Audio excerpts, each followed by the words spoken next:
We'll go ahead and get started here. I'm sure there's others that'll be coming in. I promised my wife a pecan-crusted pork chop for dinner tonight at So we're all going over to Brian's house for dinner tonight. Isn't that great? That sounds delightful. A couple things. Restrooms, anytime during this you need to use a restroom. You've got these doors right here to the left. There's a restroom there. It's like a one-stall thing, so lock the door behind you unless you want a community bathroom experience. Or you can go upstairs, and there's a women and men's restroom upstairs. There's a women's right outside this door here. Is there one over on the side too? So if you need anything, those are those locations for that. Next on the thing, we need to thank Hastings College for hosting this. We sent a message out to them. They said absolutely, we'd be delighted to host you guys tonight, and said sure, let's get this rolling because first and foremost, me and Matt are up here to represent you, the constituents of Hastings. Whether you're from Ward 1 or Ward 4 or 3 or wherever, or if you even have a business in this community, we want to hear from you. That's what our job is, and to help make the best decisions for our community. And I think Tony has a sign-in sheet somewhere around here. And it's important if you can sign in, and the reason why that is if I don't have an answer for you tonight, or Matt doesn't have an answer for you, we want to get in touch with you to give a response back to that question, right? So I'm by no means an expert in poli-sci. That's why I have Bob Amio here. No, just joking. I appreciate the students showing up tonight to kind of listen in on this and why we do it. I think it's important that we have advocacy in our nation, and what we do here is important to our citizens and to what we do. So we have a couple about what, 7-8 slides? 30, 40 slides. Oh, 30, 40 slides. That we thought we would go through. I think you should start with who you are and what you do. Yeah, so I'm Brian Hoffman. I've been at Central Community College for 20 years now, 22 years. I had various roles. My expertise started off in computer technology, started as a technician, worked to get my degree. I went to Western Community College, went to Bellevue University, went to Hastings College. Went to Doane, got my degree there in my master's, and I focused a change in managing or leading in community colleges. So I took a role as Associate Dean for Career and Technical Sciences here about 4 years ago. I have 2 daughters and a wife. Kitty Grace, Dr. Grace, she teaches here at Hastings College. She's been here for 25 years, I think is what she's rolling on now. In the communication studies, she's held various roles from Associate Dean to Dean at the college, and now she's back in the faculty ranks enjoying teaching again. My daughter, Alyssa, she is a bright individual. She tells me everything that I do wrong. So you're going to tell me I'm doing things wrong, and that's okay. I hear from everywhere. She's at Hastings High. She's planning on studying abroad. She spent a year in Argentina last year, and she is planning on going to Madrid, so she's going to leave me to go to school at St. Louis University in Madrid campus next year is the plans. I have a freshman daughter as well. Her name is Ariana. She is currently playing unified bowling, and she's loving it so much, she's now going to enroll on the bowling team at Hastings High. I'm also hosting a student at my house right now, Caro Apagini. She is from Argentina, and it's been an experience for me as well to experience different cultures. We've hosted students from 9 different countries now, and bringing that culture to Hastings has been eye-opening to our family, but also the community that we have, and they're excited that what we have here in the United States. And so I'm always pleased when I hear you guys have amazing sports. It's just like in Hollywood.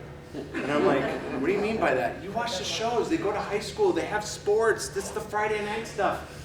They don't have activities like that like we do. They don't have any of that tied to high schools. So it's kind of interesting to see different cultures and how they do their high school or their businesses or anything like that. So that's in a nutshell who I am. So Gosh, I'm much more boring in comparison. My name is Matt Fong. I have lived in Hastings since the fall of 2001. I was a wee little freshman here at Hastings College. And so Hastings College was the reason that I came to Hastings. I grew up in Lexington. And so I graduated from the college, and then I worked for the college for 15 years after that. I have worked for the Crane Trust out along the interstate for the last 4 years, and have really enjoyed my time on council. This is my 7th year on council, so my 2nd term. And my wife and I, we love Hastings. And so Hastings has been a really wonderful community for us to kind of grow our careers, grow our family. We also have a daughter who is 14, who also does a really good job of telling us all of the things that we do wrong. I didn't know that I was so embarrassing, but I really, really must be. So again, we love Hastings, and it's been just a great place for us. Just curious, by show of hands, I'm just wondering how many people in this room live in Ward 4? Good job. I didn't get a count, but I would say more than 90% of the people in this room live in Ward 4. I've always lived in Ward 4. I think that this area of town is such a beautiful part of Hastings, and so very much love this area. And so thank you for coming out tonight to learn about a few updates about our community, and we certainly appreciate your feedback as we kind of move our community forward. So, shall we? Yeah, so ground rules for tonight for me and Matt here is we're not going to fight, and we're not going to fight with you. We're going to talk, and we're going to seek your input. So we're not here to debate things per se. We're just really here to get your input and value that input. So a couple of different, so kind of that's kind of the safety of the space, and also we're going to hope to wrap this up around 7:30. So if you have more questions, Or earlier. If you have more questions, certainly reach out to us. Certainly email us. Or call. I've gotten phone calls to come out and do all kinds of stuff. So, yeah. Brian and I were fortunate enough to be on KHS Radio this morning, or yesterday morning with Brandon McDermott. And I love the opportunity to actually visit with people in the community. I think we all know, and I think that we all probably have experienced, there's lots of folks who share opinions online, but very few people who actually share opinions directly. And so it's really nice to have conversations with folks. As Brian mentioned, email and phone numbers for both of us are on the city website, so certainly appreciate folks reaching out to have conversations. The first slide here, actually, I also wanted to make sure the group was aware of some of our city leaders. And so Mark Funke is actually here in the room. Good job. Mark Funke is our current city administrator. So grateful for his work in the community. He came to us as the assistant city administrator, and so has done a really nice job of holding our city functions together. Derek Zeisler, manager of Hastings Utilities. Jesse Oswald, city attorney, also here in the room. So grateful for his legal counsel. Lee Bruman, director of engineering, not here, but I was just pulling pictures off of the internet, and so as you can tell, the progression of photos continues to get a lot worse. So I think that this kind of fits like a director of engineering style to just have one pixelated image that is not focused on Lee. So I think he was doing again, an interview on that photo. could be. So Tony, perhaps we could find a new photo for Lee Bruman. So he does lots of good work. Budget has been obviously a big topic within our community for the last few months. Roger Nash does a nice job as our director of finance. And then these are a couple of new city employees. Kevin Kubo, while not new to the city, new to the position of Director of Development Services. And then Kelly is our new director of the Hastings Public Library. And so I hope that you at some point have an opportunity to get to know and connect with all of these people and the good work that they do on behalf of our community. So I'm fortunate, I actually serve as a liaison on the public library board, so I get to work with Kelly and the other advisory board members regarding the public library. Yeah, Kevin, you have a couple of meetings coming up this week, I do believe. Yes, I have 4 meetings for certified local government. So we'll have 4 public meetings to invite people to discuss historic significance of structures in their districts. And we have 4 people from the state that will answer any questions that anybody might have on this process. We're trying to finish up what's been started in creating historic districts. So this is just another step in that process to create districts and to get additional funding for those structures in those districts. And district, for Ward 4, you have one at the Morrison Reed, not Yes. Morrison Reed, you have it at the Barrett Alumni Center. And what day is that? I believe that is Friday. Is it Friday? Yes. Okay. Obviously, listen to Tony for dates and times for the other locations.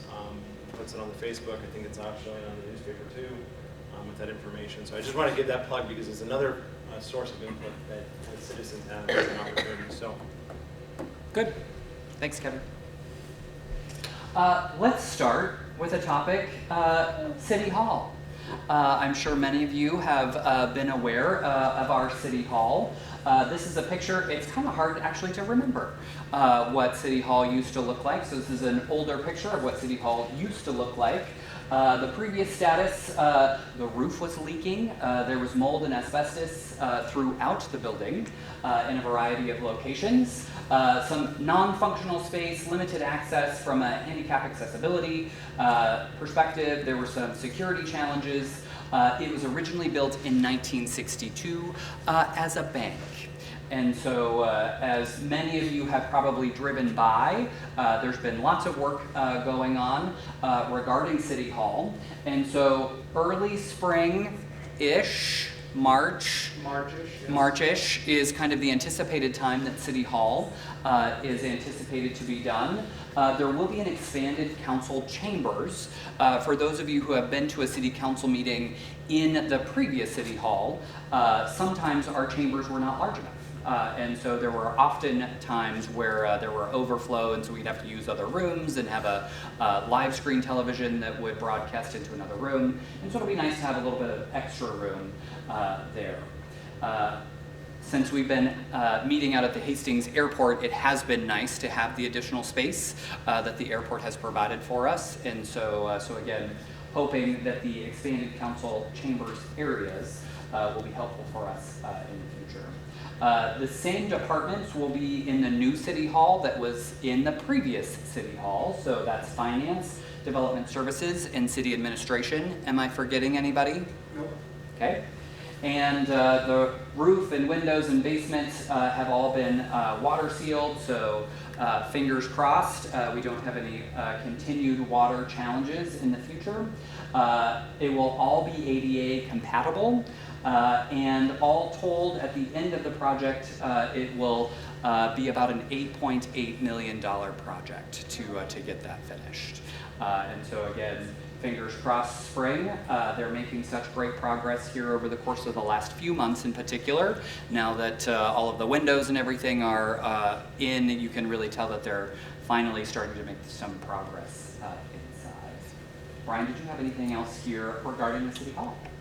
I really don't. When I wasn't part of the original decision of City Hall, but overall, listening to Lee and the project updates that they've been doing, so I manage right now almost an $8 million project in Grand Island for a building that's up there. Everybody knows in construction, and Craig knows, there's change orders and processes of things that happen. Engineers don't necessarily get it right sometimes, and so there's always challenges and changes to change orders. And I think reviewing a lot of those change orders, the city's done a really good job in the stewards of that parameter that the council originally set. So I'm pleased with how far this has progressed. Everybody thinks it's going to happen like that. Construction projects do take some time, and especially when you're renovating a very old building. We've renovated a lot of buildings out of Central, and they take sometimes years for their buildings to get done because we run into challenges out there with reinforced rebar and problems. But timeline-wise, I think they're doing a fantastic job. So. I personally am very happy, and I know we heard from a lot of folks during the initial discussions regarding what to do with City Hall. I'm happy that City Hall remains downtown. I think that there's some nice synergy associated with the Adams County Courthouse, also some of the business district there. I think it's also easy for folks to get in and out of that location pretty easily, and so I am excited for it to be done. I do think it will be a building that we can be proud of for a long time in the future, and hopefully we don't have any other issues that we have to deal with it going forward. So, any questions about City Hall? Yes. You said expanded council chambers. Give it a relation to, I mean, I understand you're looking at prints and everything, but compared to something that we have currently, size-wise. Ooh, do you know by chance, Mark, off the top of your head, how many seats? I think it'll seat about 100. And I think right now out at the airport, we have about 75 or 80 seats, so it'll be a little bit bigger than that. I actually kind of, looking at this room, just kind of visually makes me think like, it might be about this size for the council chambers. And so, again, I think, A little bigger. and so a nice size that we can hopefully utilize for meetings a long time into the future. So, good question. Yeah. Any other questions regarding City Hall? All right. Brian, do you want to take this hot potato first? Yeah, sure. I would love to, actually. So I was hoping there would be a whole lot of Hastings College kids in the room tonight that I could survey. I think we have 2 right now. But I'll just take maybe a third one over here or something like that. How often do you eat in town? Not often. Not often, because they provide a good meal plan here? Well, they did just change to the Scott's dining environment, so I get it. How about you? Pretty old. I usually go to Grand Island. You eat Grand Island for food? Yeah. There you go. What's your So- favorite place to go in Grand Island then? Canes. Canes. Chick-fil-A. Chick-fil-A. Yeah, that's my daughter's. It's always good. So Hastings College currently hosts about right around 900 to 1,000 students. They can hold up to about 1,100. Central Community College hosts right around 500, give or take, about 300 in the dorms. So I've been milling over this discussion about restaurant tax for a while, and one of the things that it comes to mind when it comes to this is I did a survey of other restaurant owners and asking, and I'm hoping we're getting more data from our city administration about this, because I asked this specifically is like, does restaurant taxes, because that was the question, does restaurant taxes cause declines in people eating out in their community? Like, does it literally stop people from like going out and having Wendy's, or stops people from going to Odyssey in their community?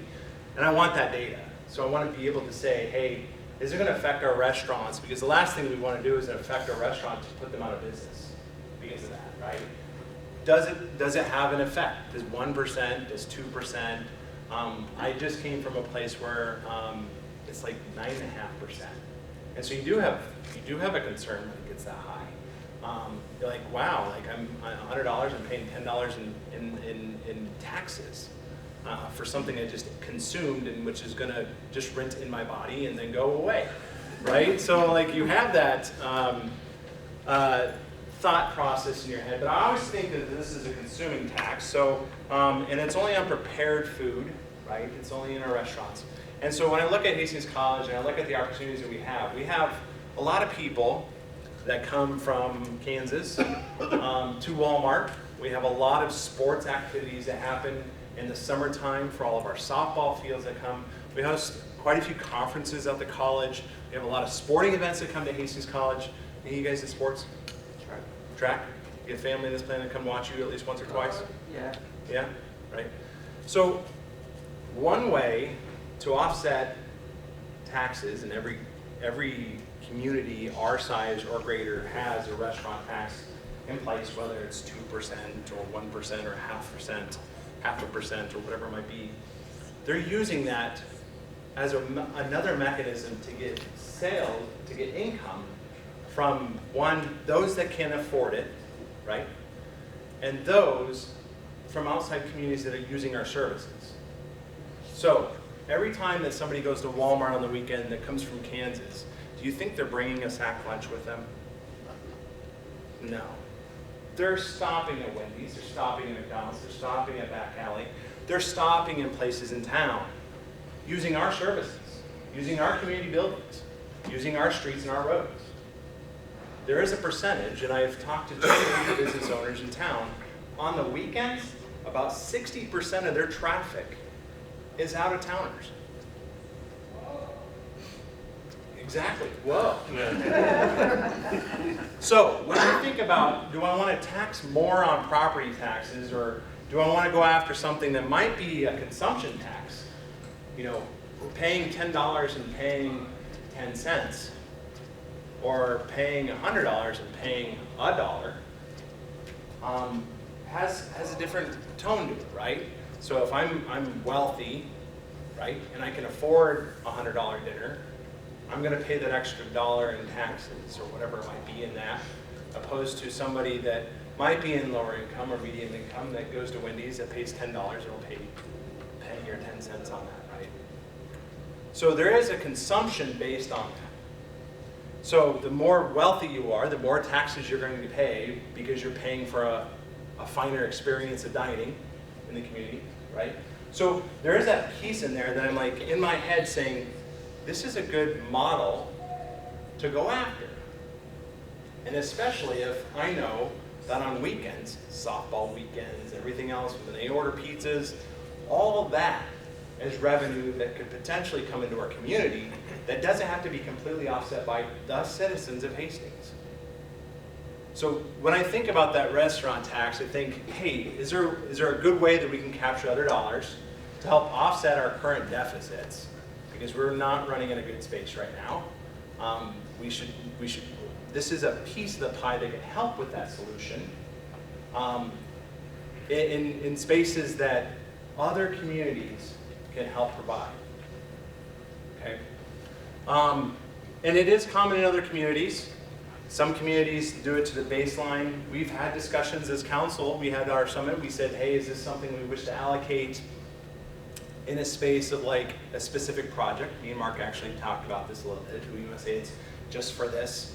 When we come down to it, we can still say that, even if it goes to general funds. We want this money to go towards this thing as a budget, a general budget. We can say we want, just like we allocated City Hall, we want this funding to go this direction. We can do that.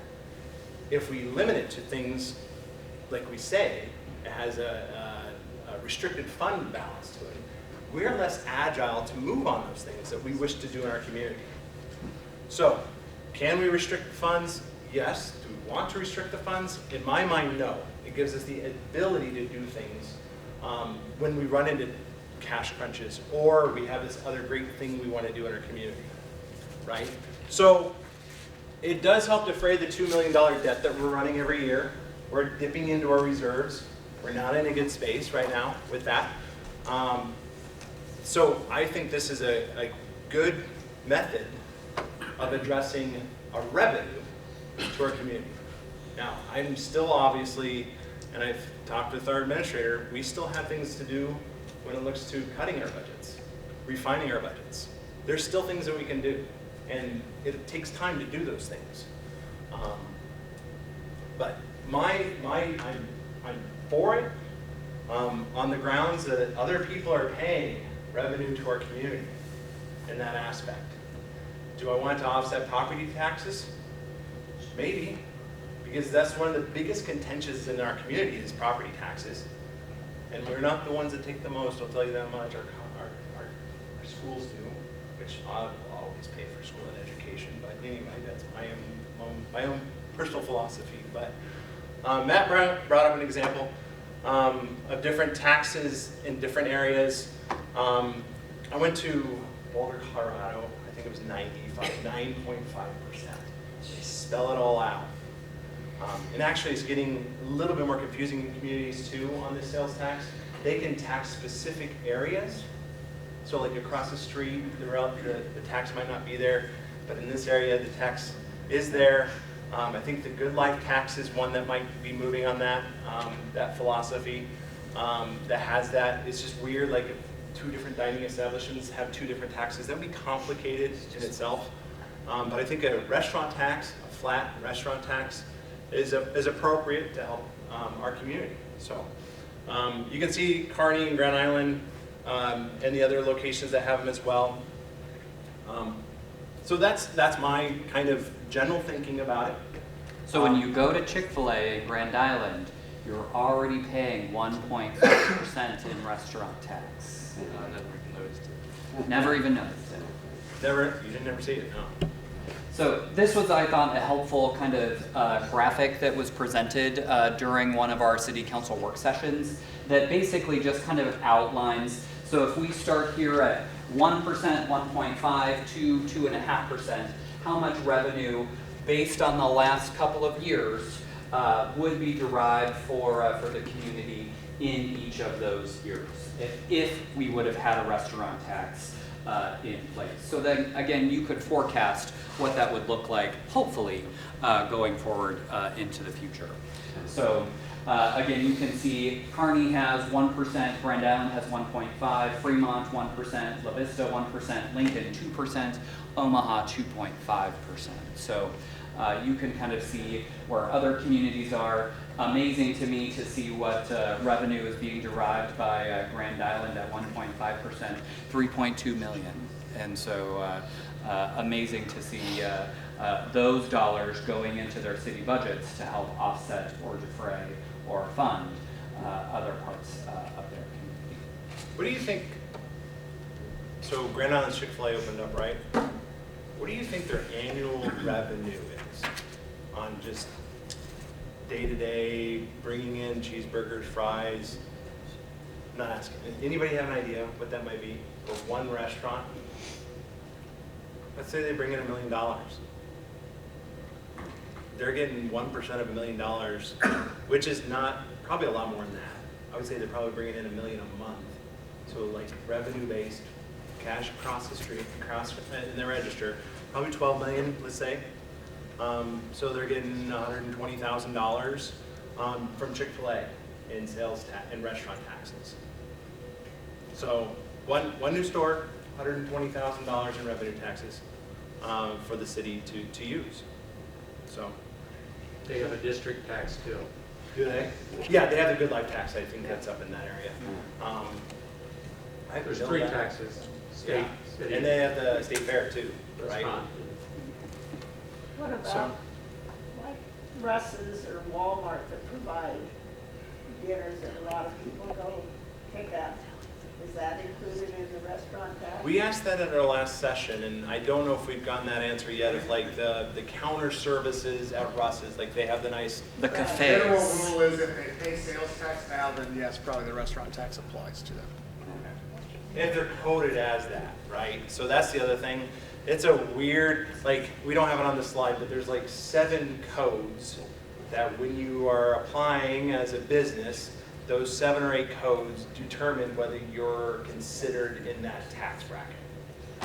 Somebody asked the other day for like concessions at games, at high school games. Schools are nonprofits. The clubs that are nonprofits in there, they don't apply to any sales tax processes. So school lunches, nope. All that's out the window when it comes to that. So if you're looking at a restaurant tax to help reduce the amount of money you pull from the citizens for our budget, in this last 2 years, we've always had a lot of contention on the budget. It came down to the wire time. Is there anything else you're doing that'll help reduce the burden on us taxpayers so that we don't have to pay as much? So, so last council session when I was involved, so this is year 1 still, I think I got sworn in December. So some of the questions that came to me is like, yeah, sales tax, property tax is a big burden in the community. What are we doing?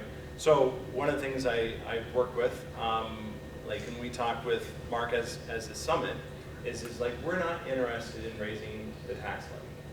So one, let's keep it down, but every time, and you know how the levy works because you've been in enough meetings to understand that Doesn't matter, we could lower that sucker further and further and further down as long as our property appreciation continues to rise, we're gonna continue getting income. So even if we set the levy as what it is, we're still as a city making $900,000, the same amount because the appreciated value of our community goes up every year. So we try to decrease it. Grand Island, I think, public schools, no, Grand Island City reduced theirs, but like I just said, they added a Chick-fil-A, and they're recouping $120,000 in taxes just by having a restaurant tax in place, right? So am I working with that? Yes. I've gone through 11 months of budget work with every department head last year to understand where their budget is and where their line item is. And they are doing due diligence in removing positions. They have removed positions in our city to help combat the issue that we're running into the budget deficit issues. So is there further that can be done? Absolutely. I just ran in the other day to our IT manager. I said, I think it'd be wise for you to start thinking about what could be done to consider outsourcing some of our services. So he's going to go and do those things. Mark, just letting you know, I met with him the other day. I'm aware. Yeah. So these things have to happen. Now I'll tell you, I've been in IT for 20 years. Outsourcing is sometimes not the answer. Sometimes that check comes back bigger, and you get less quality of service because you are paying for a service to be maintained and not growing. So there is pros and cons to going after things like that. But I tasked him because I know IT. I've been in IT for 20 plus years before I started doing this. Outsourcing is an option in some cases. Can that reduce FTE? Or can that better our services? Those are the questions that we're asking IT right now and other departments to look at. And it should be looked at. So, are we doing things? Yes. Yeah, specifically what you do is just IT, that's it. So far, that's the one I visited with. So. So have you talked to any restaurant owners? Yeah, I've talked to 3 of them. But more importantly, I want the data that comes with revenue taxing. I want to know if they actually seen restaurants decrease in sales based on that discussion. We lost 2 just recently. Yeah, we don't even have a sales tax. And keep in mind, sales tax is a pass-through tax. Isn't that right, restaurant owners? It's a pass-through tax. It has nothing to do with their bottom revenue. So it goes from $102 at $2 goes to the city. They still are making their $100 sale on that, whatever they're selling to you. Well, do they get as many people through the door as a result of those? That's the question I want to ask. That is the question we need to be asking ourselves, and that's what I've asked and requested from the city to take a look at. Has the revenue dropped in any of those communities? I'm going to tell you, it's probably not there. I've seen Grand Island, they just put in like 5 new restaurants, right? Chick-fil-A, Raising Cane's, you name it, they're in there. Yeah, Craig. I'd like to point out the elephant in the room, though, as you compare Kearney, Grand Island, Fremont, La Vista, Lincoln, and Omaha. These are communities that are thriving at the moment, not only with development, but their populations are growing insanely, as we speak, and we sit here spinning our wheels. So you got to be careful when you start talking stuff like this that could damage stuff in the future. As we all know, Hastings has had a history of not being able to keep restaurants. We need to have more kids. We can talk about, we can talk about, just start listing all the ones that have closed in the last 5 years or come and go. And what happens is this probably does not affect your McDonald's, your Runza, your Burger Kings, your, Freddy's, whoever. But this starts to affect the mom and pop joints that are already operating on a 5 to 15% profit margin on some of them, because it is a very intense business, and it's a very low profit business. And as far as profit margins go, there's a lot of other business that there's a lot bigger profit margins. Yeah. Brett, so I work out at the college. One of the programs that I'm in charge of is our hospitality and restaurant management. If you're not selling alcohol, you're scraping by. You are. It's an unfortunate beast because alcohol does have a better profit margin on things, and it's literally one guy 5 seconds pouring it and handing it to you. The labor of love is not into it, right? I'm sorry, Jay. but pizza's amazing. Right? So yes, you are right. We have to watch out for our mom and pop shops, and we need to have their feedback in this discussion, and making sure that when we present the data, it says, hey, you're not going to see that. But yes, we do have to be good stewards of understanding of that. But I think 20 years in the business, every time that you would take an increase in an increase in price because as goods rose and labor prices rose, insurance, all that, and you would hold as long as you could, because every time you would take if you took a 5% price increase, you lost 5% of your sales. And it had been that way the entire 20 years I was in the business. And if you took a 10% increase, you lost 10% of your sales. Now, you might be making a little more profit at that point because now it's not taking quite as much product to make the same amount, but it was just across the board, it was that way for years. So I don't know if it's changed any, but that would be my biggest concern. I do think, you know, as active community members here tonight, I think it's really important that this is a healthy conversation regarding our local businesses. And so I think it's really important for us, when and if we make the decision to go out and support local business like a restaurant, that we choose a small business or a local business when we make those decisions. Because I do know the back alley bakeries and the Odysseys and the Tank are the ones that are hiring our local people, who are sponsoring our local kids' youth leagues. And so I really think that it's important for us as consumers to do what we can to try to support those local businesses as much as possible. Because I do know that it is hard, and there are lots of options for us as we look at other restaurants and places to go. Brian? Well, I think if you just keep adding these taxes to the consumers here in Hastings, the wages that most people get in Hastings are not going to go to a restaurant if you just keep raising them. So what I do like about this is that, well, I travel a lot for work. I've been in all of those communities in the last couple of months. I didn't even know I was paying a restaurant tax. I know that prices are different everywhere you go. What I do like about this potential solution is that it gets us on the path toward meeting that budget deficit. And meeting that budget deficit does mean more people retention, more people attraction, so that Hastings can be a strong community in the same way that we're talking about some of these other ones being a strong community, where the restaurant tax might have something to do with that, the fact that they are growing. So this I think, I appreciate the research that you're doing into viable, sustainable solutions that might be a way for us to meet that budget and continue thriving as a community. That's the problem. Hastings is in cronies. Will there be any exemptions to anybody? I mean, So- if you run a specialized restaurant catered to a certain demographic, is there any exemptions there? I don't, so they're done, so the restaurant tax is done on the coding of those 9 or 7 different type of codes of business. So when you apply for a business, you're assigned a code that categorizes you. I don't know what that exemption would be.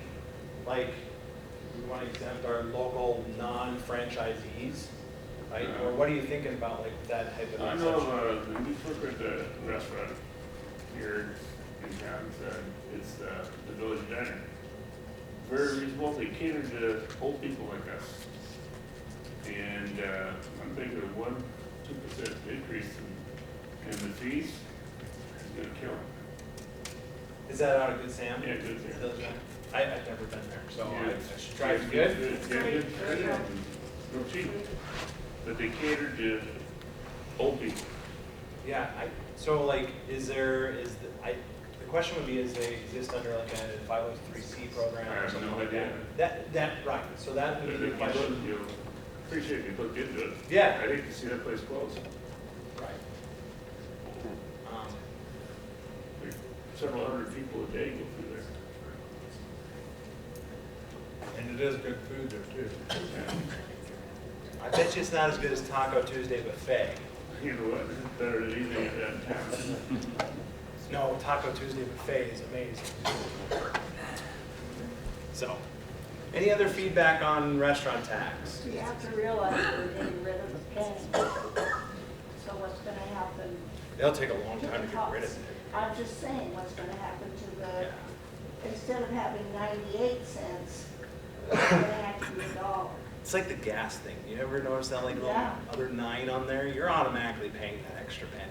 I realize, but I'm just saying, no more pennies will be coming back. And Yeah.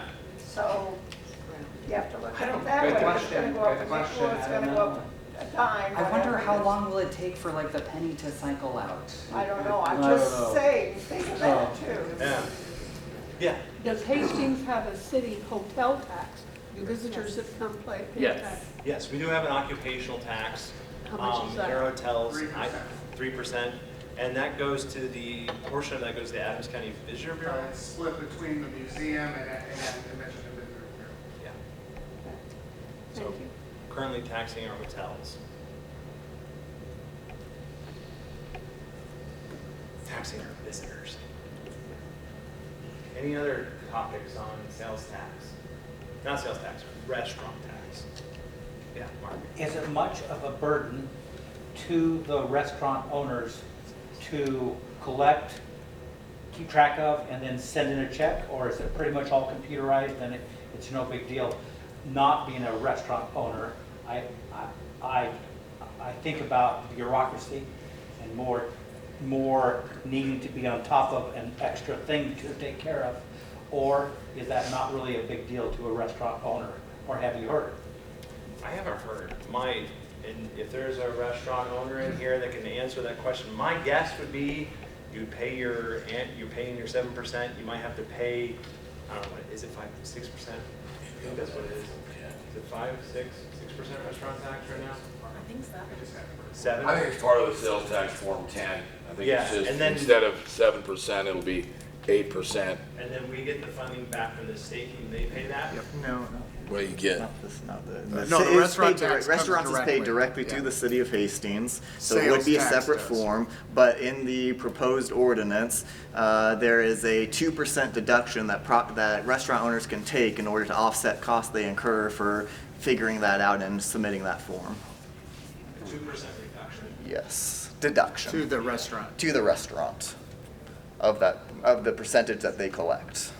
And do they have to, I don't think they have to break it out on their receipts or anything like that. It's not required to do, Yeah. but they oftentimes do it. Boy, I got that receipt when I went out to Boulder, and it was like my thing, and then like a whole list of taxes.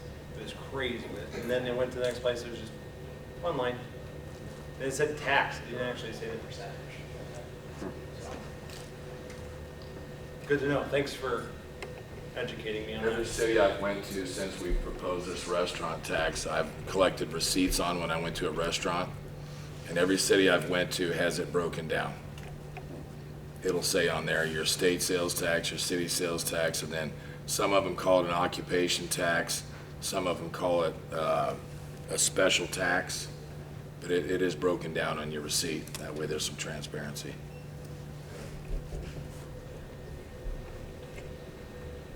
Any other thoughts? No? All right, that's slide number, you did it. Good job. Yeah. This one's you. We got some additional conversations here regarding e-bikes, scooters, hoverboards. I think we've all probably seen many of those scooting around our community. And so we have, over the course of the last couple of months, come up with, thanks to Jesse and his good legal work, an ordinance that will go into effect in how many days? Next Tuesday. So coming up here in just a few days. regarding some guidance.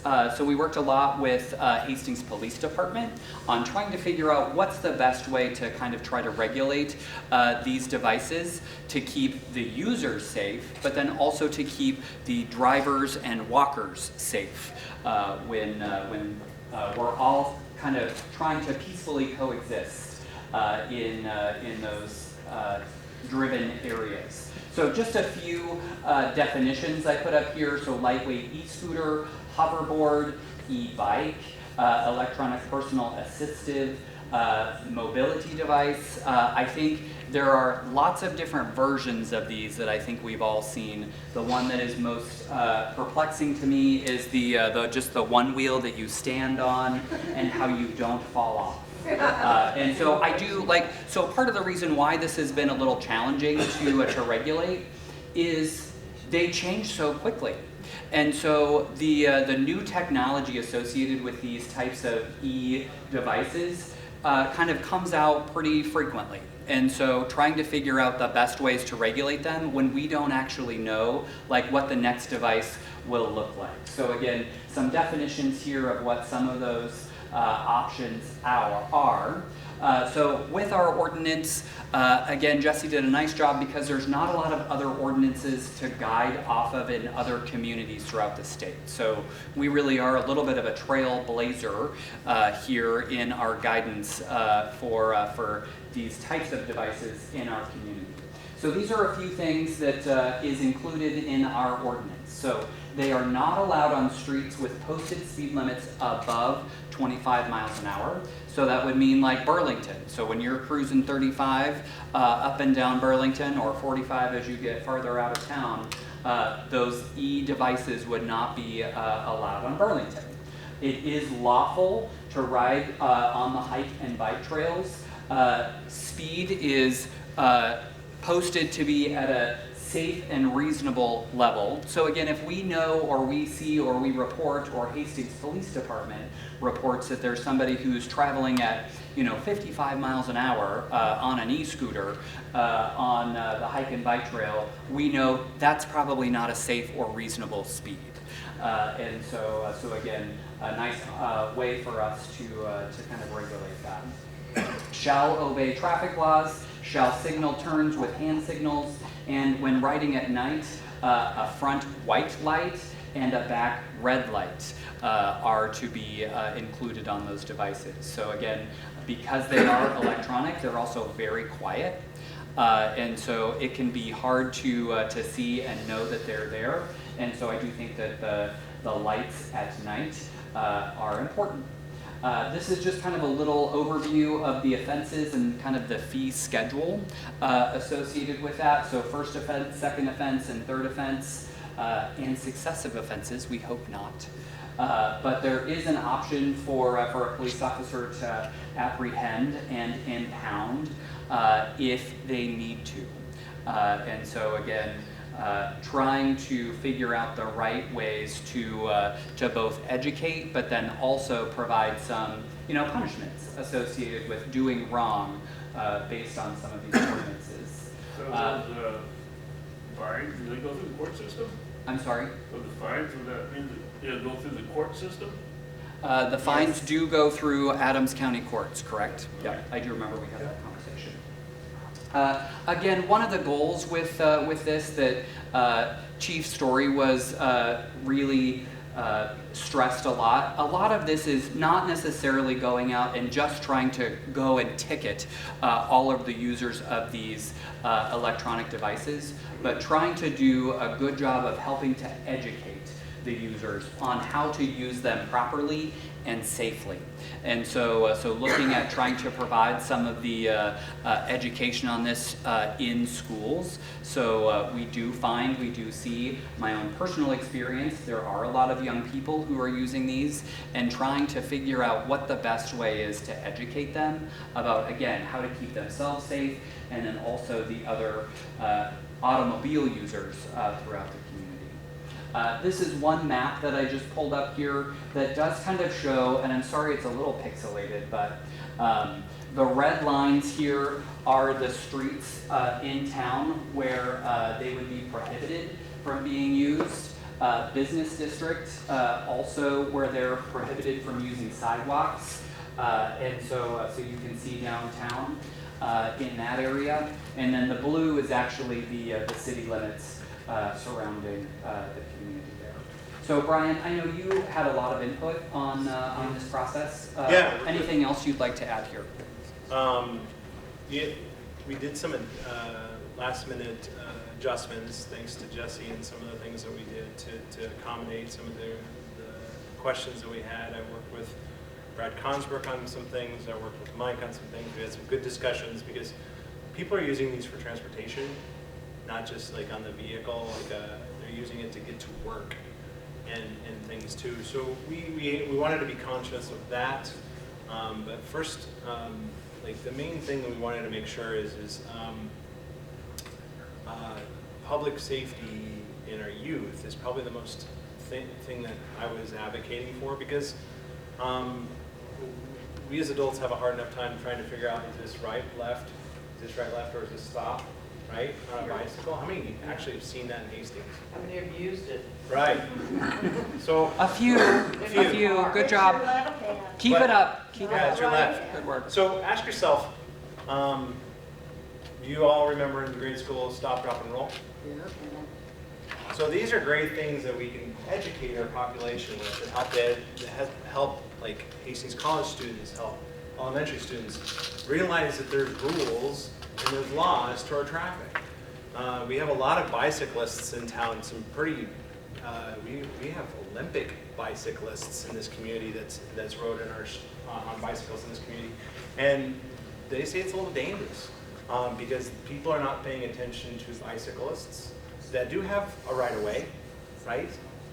And part of that hike and bike trail is to help support exercise and for people to get around their bikes. So we wanted to make sure that they could still use that, right? Why would you prevent that stuff? Some of them are assistive, right? So they're pedal plus power, right? Which is good. So they still get some exercise. I'm just thankful some of these kids are getting out and using these things instead of using their Xboxes and their cell phones more. Getting those kids out there and doing these activities is important. If it's a way for them to get to their friend's house in town, if it's a way for them to get down to a coffee shop downtown. Now, you can't ride on 2nd Street. You do have to pull up your e-bike thing or bicycle and ride along or walk it or whatever it might be. But we worked pretty hard on this. One of the things that Jay did a pretty good job on this as well. So he had some pretty good initial conversations with us as a council, like we need to get this through. So thanks for your leadership in that. And it's a living, breathing document is what we ended with. Like, so if something's not working out, we can make adjustments to help make sure we're staying safe, right? So that was the other piece is we try out this. If it works, if it doesn't, what do we need to change? What new things are going to come out that we have to do? You know, is there going to be stilts that are hoverboards? I don't know. That'd be kind of weird, but yeah. Probably not. Probably not. Probably not going to use that. But any brave souls in here that do have a hoverboard or e-scooter? No. Okay. No. Yeah? Mobility scooter. Mobility scooter? Let's go 25 plus? 30? I don't ride it that fast because You wear a helmet? hit the ground if that's good. Hope you're wearing a helmet. That's one of the things that I was hoping for, but we wanted to just get this out first. What does the blue line stand for? That's the city limits. City limits. So the city limits goes out behind the middle school? That's right? Yeah. Okay, and so the kids can't drive their hoverboards or whatever to middle school out there because that road's all closed off? So middle school, I think, would be right here, correct? Oh, that's not where I'm looking. Yeah, that's middle school. Okay. Because this is So- second. So they would be able to. Yeah. And they're able to cross. So what are you saying? I don't understand how the kids can use those bikes or hoverboards or whatever they're using to get to the middle school. They can cross streets. Okay. So they can still cross. Okay, and there's no bike we don't have bike trails that accommodate that with our streets at all. If I was here 20 years ago, that would be I wanted the bike trail. Personally, I want the bike trails to go to every school in our community, and make that a priority for our kids to do stuff like that. Now they do go around in some of the spaces, close, but they don't go Not around the directly. school. Yeah. So You had a question here. I think my biggest complaint is they don't announce when they're behind you. And they go, and you know, I walk at 6 o'clock in the morning. It's I dark. try to walk against the right side on the trail. Yeah. And they go zooming by you. It doesn't matter if it's a regular bicycle or what it is. No, I would agree with that. And so part of this too is we're not going to regulate common courtesy. And so I do think, we hope that through this process that there's some conversations that we have that parents become more aware of, hey, we need to educate our kids about using these with others and being good citizens with others on hikes and bike trails or in park areas in particular, because there are lots of other people around. That's my big I complaint. would I was wondering if they could like install like a bell or something, like alarm something. That's perfect. It would be nice. It would be nice, right? I would agree. Because there have been many a times, probably like you, and sometimes I go out on my walk or my run and I have my headphones in too, and so if there's somebody who comes up behind you, man alive, does it just scare the bejesus Can't out of you. hear 'em. I know, it's so true. Yeah, did you have something? So if I've got, if there's a student living, let's say, around the lake somewhere, and they need to get to the high school, are they allowed to ride on the sidewalk as they go over the overpass, or, because they can't be on Burlington itself, right? Right. Or do they have to carry it and So walk? that was a discussion, right, for that area. And so right now, the regulation would be that if they're coming over the overpass, they can't ride, they would have to walk it over. So any of these spaces that are in the red, they can ride on the sidewalk. They can ride on the sidewalk. Take the sidewalk all over the overpass, both sides. Okay, so using these devices on the sidewalk is always okay. But not on the street. Yes. And so some of the discussions regarding sidewalks are also challenging in our community too, right? Because there are some areas that have sidewalks and some areas that don't. Some areas have sidewalks, but maybe the sidewalks are in pretty poor shape too. And so, you know, there was a discussion at one point about just restricting them only to sidewalks. Well, that doesn't necessarily work in all areas of our town. So again, some challenging things to kind of navigate as you look at kind of regulating this issue. Yeah, go ahead. When you say a headlight and a tail light on your machine, does that mean they can wear a headlamp on their head and a flashing light on their back? Yes. Yes. I wish they would. Well, yeah, that would be nice because you'd at least see them at night. Mhm. But they're out there and you don't see it. Yeah. So imperfect, but getting better. Yeah, So there's some specifics the on headlight that. and the tail light should be on the board or on the scooter. Is It it? can be, it doesn't specify. It what- doesn't what has specify. to be. Okay. I do know that there are lots of them currently that do have the lights affixed to the actual I've devices. seen them. Yeah. Especially since it's getting dark at 4:30, we see that more prevalently. So do we have, I've seen these in some cities, and I can't recall if I've seen them here. Do we have share the street signs? I know that there are some. There probably are some areas where we could put more of those out. You know, places where. Because I think we have one around the determine- park down. I think that there is, yeah. But I mean, places where they're riding out in the street, you know. So if we have them going down 7th Street, they're going out to junior high, you know. Let's have some of those signs, even though the streets don't have that bike lane in them. let's at least have some of these high traffic areas for these scooters, e-bikes, bicycles, to say, share the street, you know, so that people are aware that this could be a potential of high traffic of bicycles. No different than a deer crossing sign. Yeah. I think that's good enough. Any other questions? Gonna have to register them, or, 'cause I think years ago, they used to have to register bicycles. 'Cause I think there's some bicycles had to have plates on them, little ID numbers, years ago. We talked a little bit about that, and police department said that is the most unproductive thing that they've ever had to manage. They get stolen bikes, the stickers come off, they don't, yeah. So we had that discussion, it didn't really go very far on registering bikes, because frankly, if you're gonna register it, it takes man hours, you have to charge a fee. People aren't registering them, just like they're not registering their dogs. So it's kind of left off the law.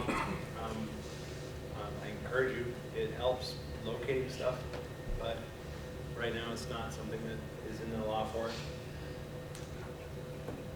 I got one quick question, only because it was brought up today. We had a non-traditional student that was his only means to get to town, to get to work.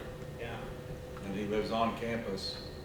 And so could he, if he puts lights and stuff on it, is he then legal to ride? Because, you know, looking here, he can't go down Highway 6, he can't go down.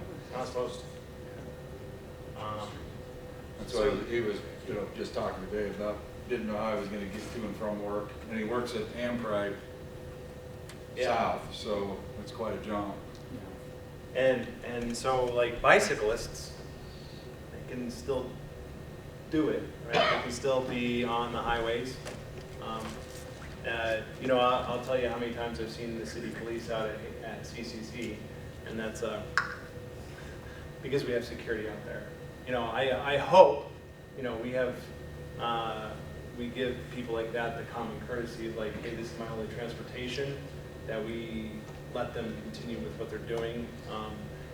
It's more about public safety, I hope, with the law than it is to hammer them down. I know what you're talking about. We have quite a few, actually. We have some workers in Hastings too. Mike Anderson brought it up. We have workers in town that have to use that as their transportation because they don't have their license anymore. Yeah.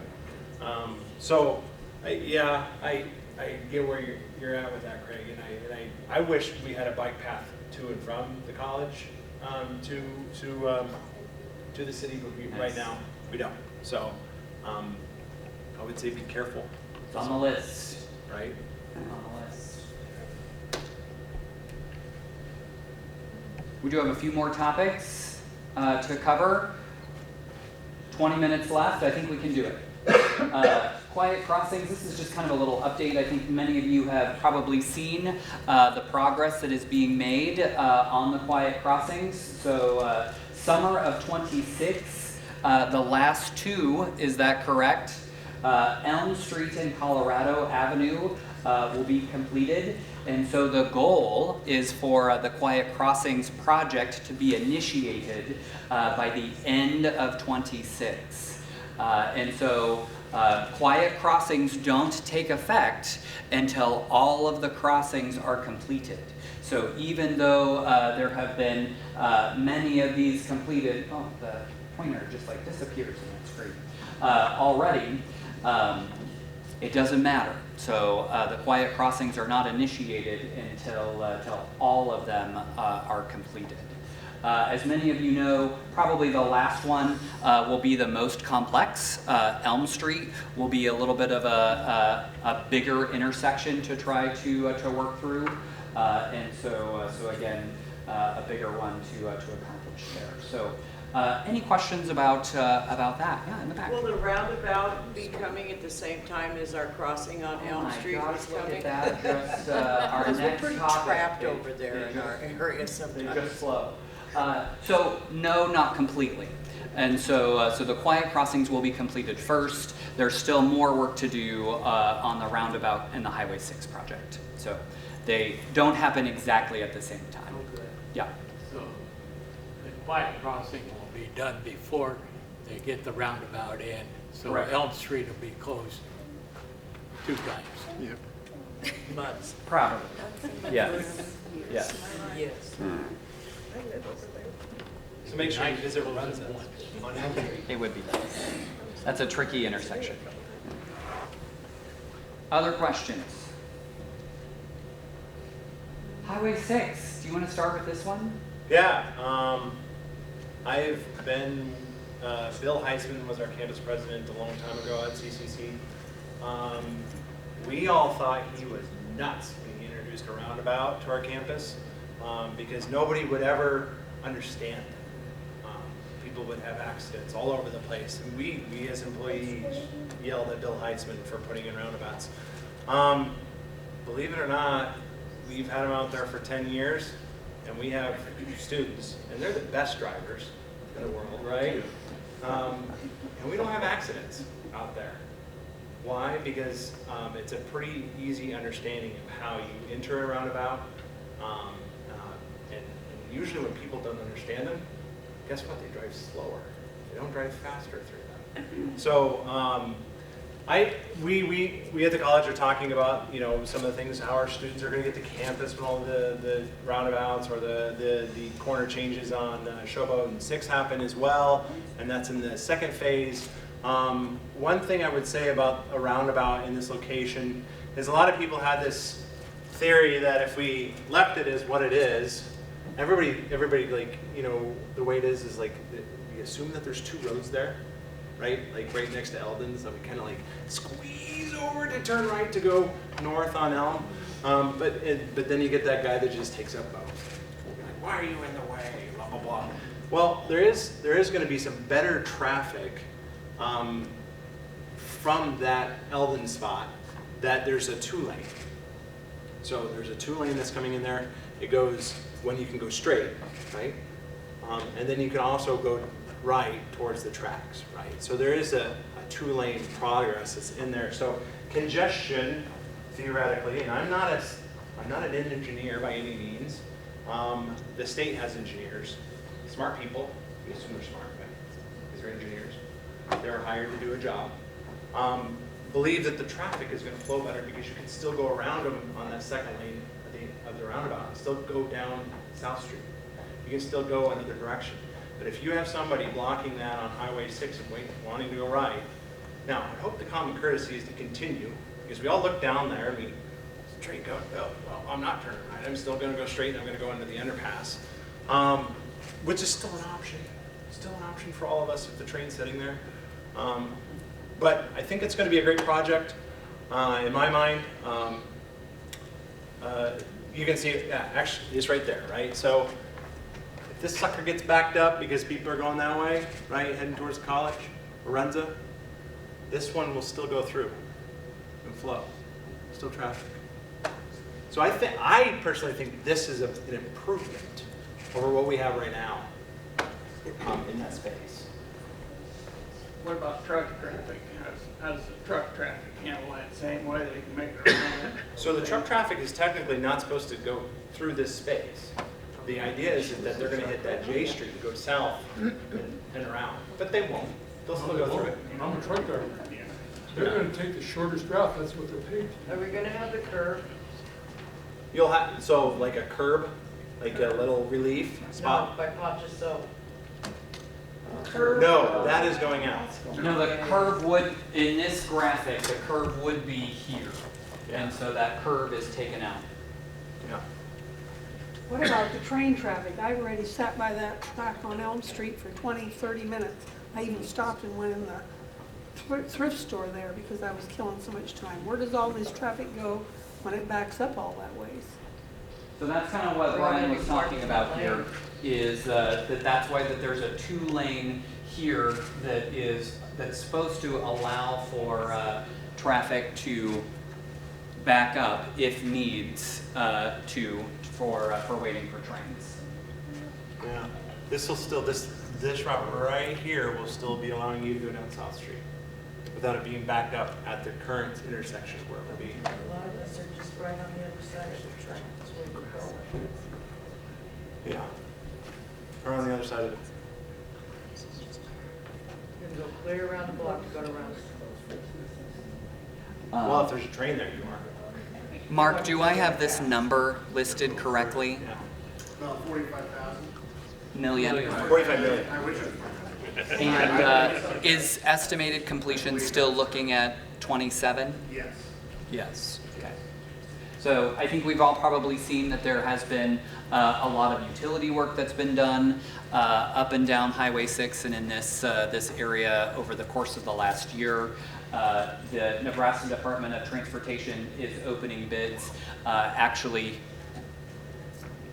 in 2 days for the construction phase of this as well. Yeah, So I think Lee reported at the Planning Commission meeting today that the east side of Highway 6, as they move that direction, could bleed into early 2028, but this part would be finished before that. And the $45 million figure includes the about 10 million for utility work. That's the total. So the actual highway project itself is about 35 or 36 million. correct. And this is just one part, right? So there's 2 phases and 8 phases in each one of those. So if you look online, there's improvements that are gonna happen on Showboat and 6 as well. So there's gonna be some left turns and some right turns in there to improve Showboat where the CPI is. Everybody loves that intersection. That's my favorite in town, by the way, along with the one on Elm Street. Facetiously, that is a terrible spot too, especially during harvest season, to combat. So some improvements on that street as well down there, and I think there's some improvements down by 3 Points as well. So there's some improvements that'll happen down that area as well. So Are they leaving the curve in by 3 Points? Last I heard they were. they are leaving that curve in the way it is. So, but there is a way on the, there's a change there to put where the stop is, where KHAS right there is, where the old place was. There is it's gonna come more parallel to the road when I looked at it. So it's a little bit better of a view instead of a turn, oh my gosh, is there somebody coming? Look, so it's supposed to be a little bit safer at that corner. So. Any other questions about this project? A big one. I think that someone told me that this project in the Highway 6 area has been on discussion for probably 20 years. And so I know this is a project that's taken a long time to see some improvement. Anything else here? I was just going to, kind of make mention here. We appreciate and encourage you to reach out to your council people and your mayor regarding issues or your community. Attend council meetings. So our meetings are the 2nd and 4th Mondays of each month. Work session is the 3rd Monday generally. And so 6 o'clock at the Hastings Airport is our current meeting schedule. December is weird, however, and so in December we only have 1 meeting. So it's the Christmas gift to us, and so we do just have 1 meeting. I think it's on the 8th. Is that correct? Yeah, December 8th. And so only 1 meeting in December, and then we will resume our regular schedule beginning in January. There is an option, as I mentioned before. Brian and I's contact information is listed on the city website. We encourage you to reach out and connect with us. There are some people in this room who already have my contact information and call me, and so I appreciate that. And so we do value the feedback and the communication. There is an option on the website where you can actually email the mayor and entire council at once. And so if you have something that you want to share with the entire council, there's the option to do that. So it's on the website. Anything else with that? And we read every single one of them that come in. Right? I read every one, buddy. And it's important. I'll keep sending them. Please. How many do you get a day? Depends on how angry I am about something. That's right. If he gets really angry, it's 4 times. It goes in the listing 4 times. It depends. From the citizens, it depends on the topic. Right now, this week, I have heard nothing from anybody. Last week, I heard from Craig. I've heard two concerns about restaurant tax because we talked about it, I don't know, 2 months ago in that space. I'm sure we'll hear some things about how angry, this light celebration will be going on to Thursday and why I couldn't park somewhere or something like that will come up through the thing. It is your opportunity to voice and concern, and sometimes our job, and I always say this, our job is to connect the resources sometimes, because sometimes we're like, well, this light's been out forever and I need this fixed. Well, I might send you a link to a website because there's a serial number on every street light that has to be reported so they know to locate it. So sometimes my job is just to connect the dots to you to say, hey, this is how you can get this information to get that light fixed. Or instead of me going back and forth and trying to find out what that light serial number is, give you the correct information where it's at, right? So you can report that stuff. That's streetlight at cityofhastings.org Is that what it is? Well, that's the email address for that. So You're helpful to have here, Tony. Thanks. We appreciate that. We appreciate that. We got about 10 more minutes. You have a couple planned? Yeah, just one more. That's Yeah. it. And so as you all know here, folks, we just finished a presidential election cycle. That means the midterm election cycle comes up. We are a council of 8. So that means in the midterms and in the presidential elections, there's always 4 council people that go up for election or re-election each time. So we start again here. And so January is the first date for candidates to file for the 2026 upcoming election. February 17th is the last day for incumbents to file.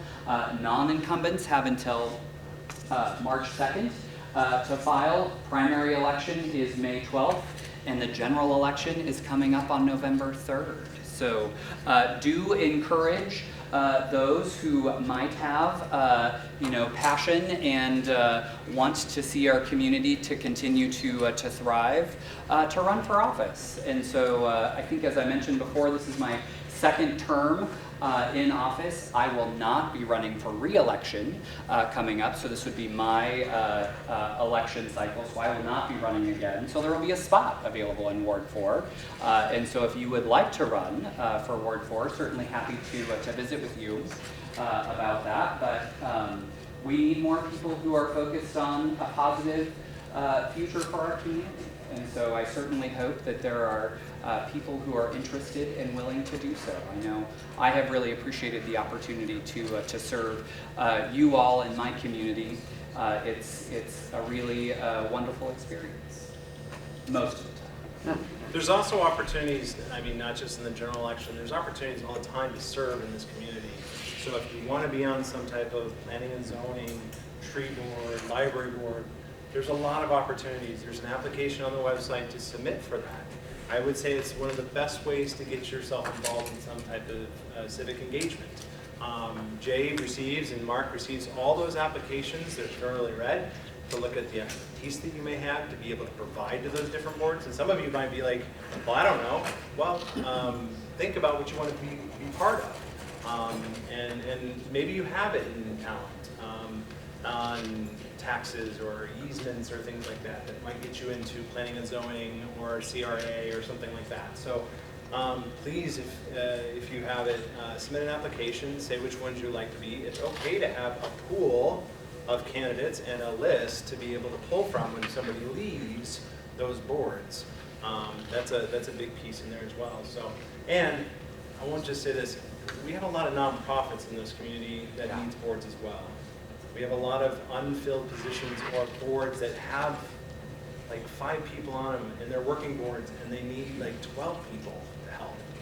So if you want to engage yourselves in other nonprofit boards, I highly encourage those. It was great for me when I was before this, getting involved in other types of boards like Mentoring Works as an example. So you're not going to run. I'm not. 2 terms seems like a good enough amount.